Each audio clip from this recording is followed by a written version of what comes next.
It's easy if you try. No hell below us, above us on the sky. Imagine all the people living for today. Imagine there's no heaven, it's easy if you try. No hell below us, above us only sky. Imagine all the people living for today. Thank you, Mark. Dear friends, good afternoon. Sanibona. Salam alaikum. Khotso. Jambo. Bon dia, shalom, konnichiwa, bonjour, kia ora, namaste.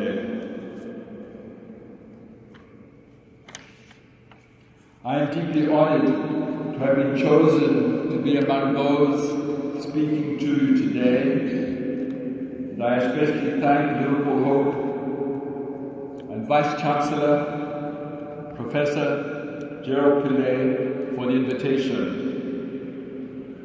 and for daring to create this amazing happening, this big hope, Young Leaders Congress.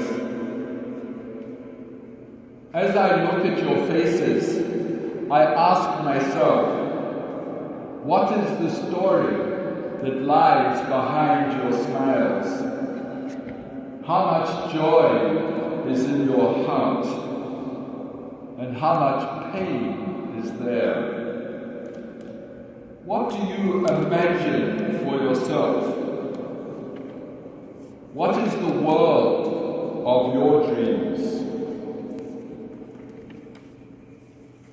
Because of my faith, I also like to ask the question, what is God's dream for the human family and for Mother Earth?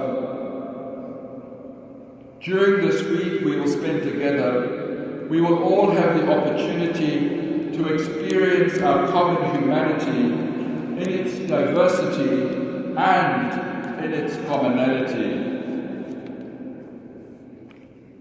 We like to say at our Institute for Healing of Memories that all people have a story to tell, and every story needs a listener. I have no doubt that there will be many wonderful, challenging, and inspiring presentations that you will not forget. However, even more importantly will be the times that you sit and listen to one another's stories with open minds and open hearts, especially the other who is different from you because of their color, gender, disability, sexuality, class, nationality, ethnicity, and whether they come from a country that profits from war or suffers from war. If those heart conversations do not in some way change you, you wasted your time and your money coming here.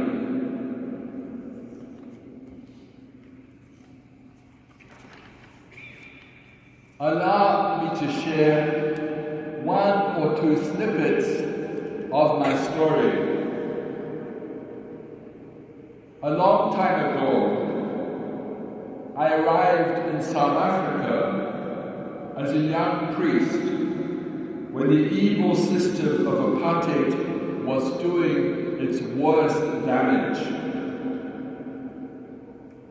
The day I arrived in South Africa, I stopped being a human being, and I became a white man.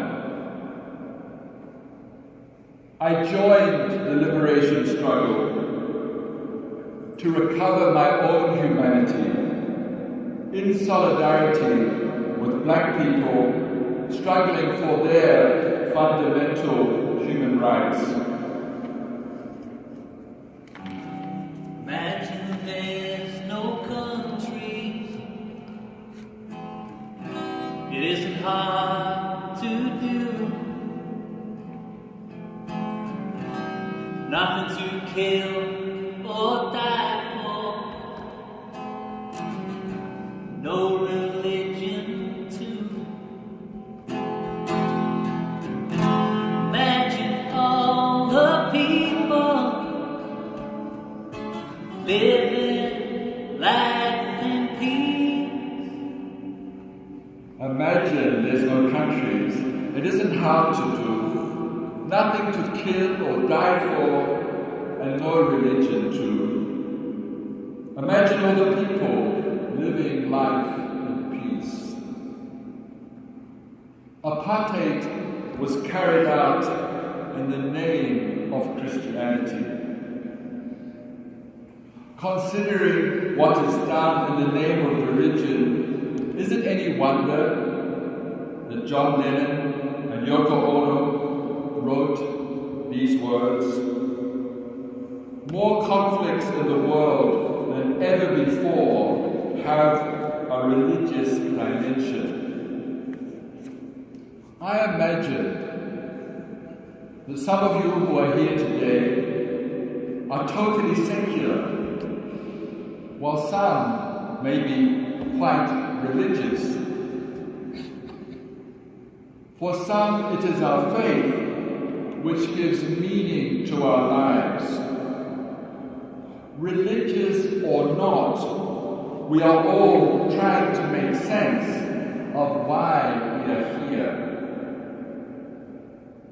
As a wise man said to me in Sri Lanka many years ago, look not at what is done in the name of the founder of a religion. Look not at what is done in the name of a religion. Look at the core teachings of all the great religions of the world, and there you will find kindness, gentleness, compassion, justice, and forgiveness.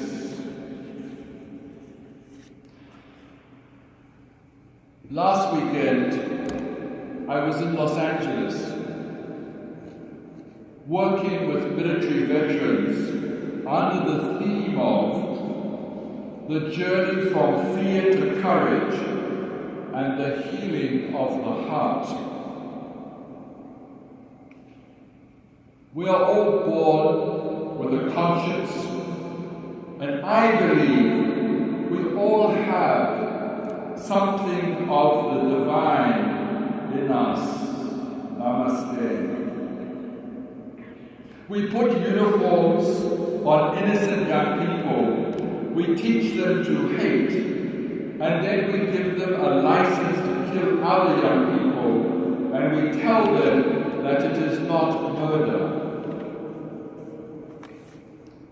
And yet, throughout history, old soldiers have cried themselves to sleep because of what they have done, haunted by moral and spiritual injury.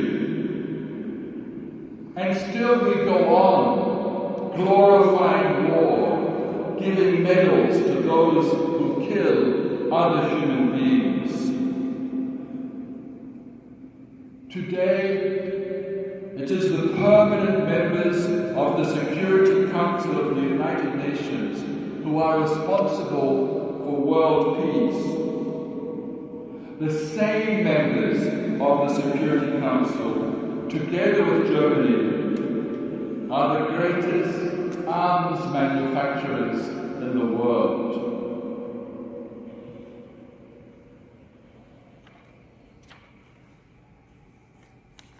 Many of the same countries that profit from war respond with hard hearts to the largest number of refugees in human history. Those fleeing hunger and war are being rejected by the two wealthiest regions of the world. Refugees are washing up on beaches in the Mediterranean. Africans are bought and sold as slaves in Libya today. You may say I'm a dreamer,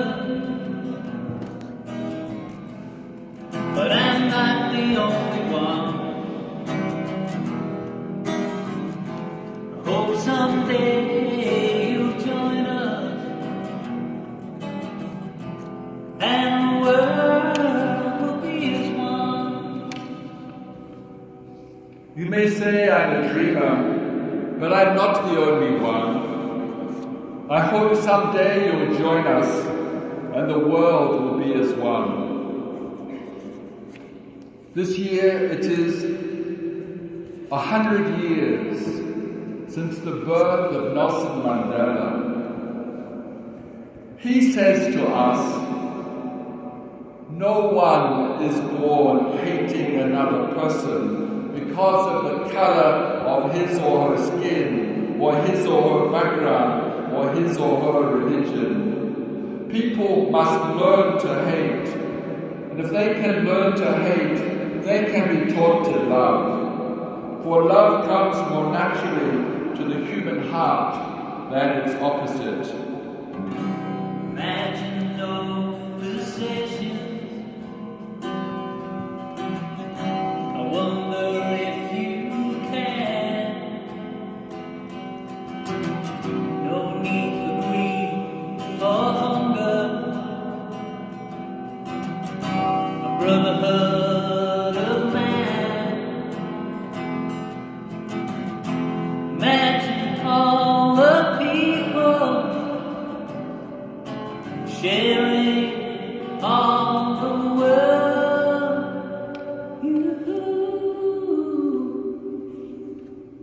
Imagine no possessions, I wonder if you can. No need for greed or hunger, a brotherhood of man.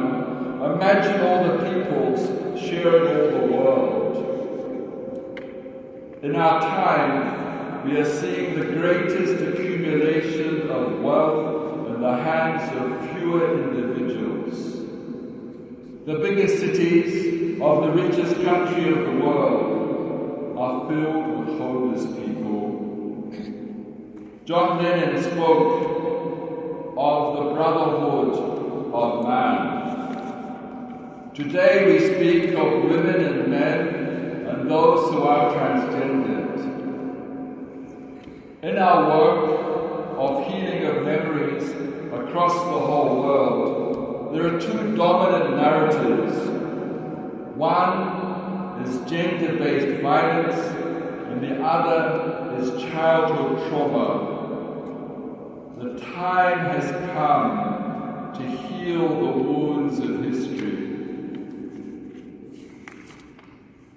I believe that the way Me Too has broken the silence of all pervasive gender-based violence creates the conditions to systematically dismantle patriarchy.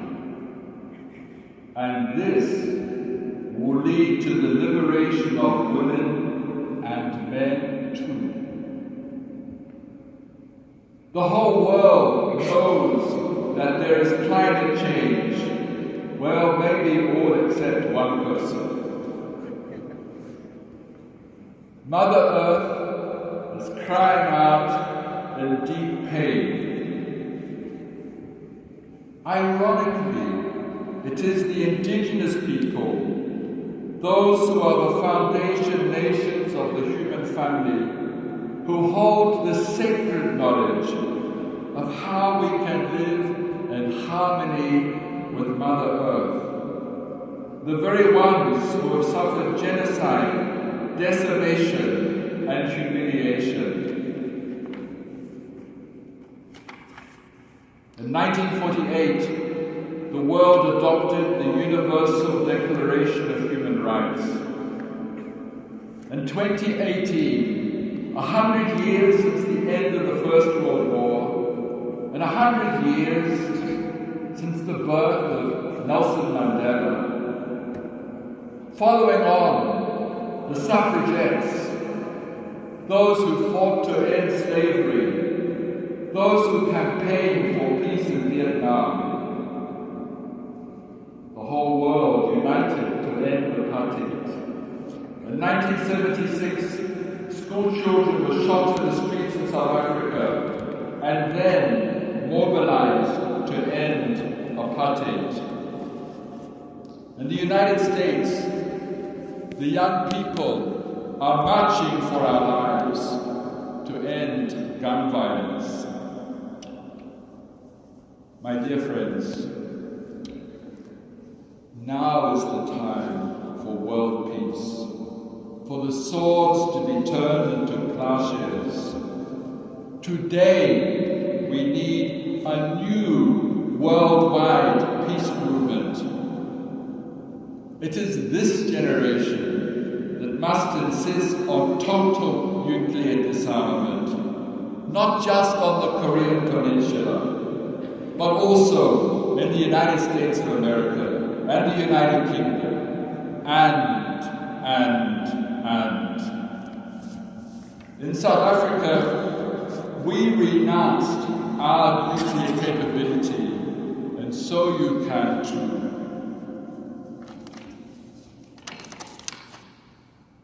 We're all part of the world of Facebook and Instagram and WhatsApp and Twitter, the communication revolution. Now it is time for a revolution of generosity and compassion, for conflict resolution and healing of memories. Or as Pope Francis speaks about, a tsunami of mercy and kindness. Let our arms factories transform themselves into creating tools for agriculture or new vaccines, or let them go bust. Let every government create ministries of peace, conflict resolution, and interfaith dialogue, as each year we shrink our defense budgets. Let every school child be encouraged and taught how to develop empathy and compassion. Let all places of learning be places where there is head learning and heart learning and soul learning. With your permission, I would like to end on a very personal note. In 1990, I received a letter bomb from the apartheid regime that was supposed to kill me. Through the years, I have often asked myself, why did I survive a bomb that was supposed to kill, unlike so many others who also deserve to live? My wounds bear witness to what evil and hatred and racism does, disfiguring and destroying.